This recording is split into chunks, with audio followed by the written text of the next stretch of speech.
All right, welcome back to the 21-22 EBL draft coverage. We took a little bit of a break there, started to get a little overwhelmed. Probably not a great sign after I'd only done like 6 videos, but hey, we're going to power through this. We're going to make it happen. So first of all, we have the Indiana Pacers with the number 6 overall pick, taking center Jose Jimenez, 19 years old, out of the Dominican Republic.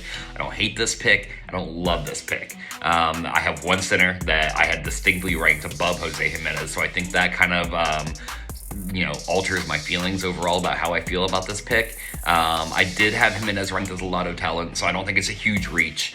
He's got a great base, A inside, B defense, B rebounding, A potential. I mean, all the tools are there for him to have success. There's just a few stark differences, and because I know a lot of people are going to say, well, you love the Josh Thrasher pick. How could you not love this pick when they're so very similar? One, Thrasher had a little bit of an edge on the defense. That plays a little bit of a part for me. Mainly, though, the size. Jimenez is 6'9", 240 listed as center. Josh Thrasher is 6'10", a little bit less listed as a power forward. I like Thrasher's size at power forward way more than I like Jimenez's size at center.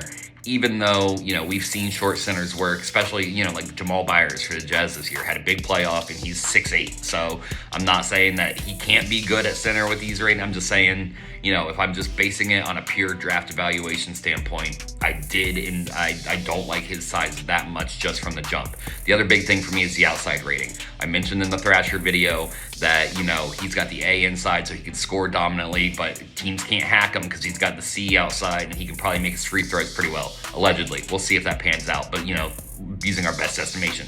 Jimenez, not the case. Jimenez has got F+ outside, D+ handling. A lot of teams are going to be trying to strip that ball and hack away at him when he gets in the paint. If he were a 25 point per game scorer with C- outside because he's making 15 free throws a game, all of a sudden he becomes a 17, 16 point per game shooter because he's missing half of them.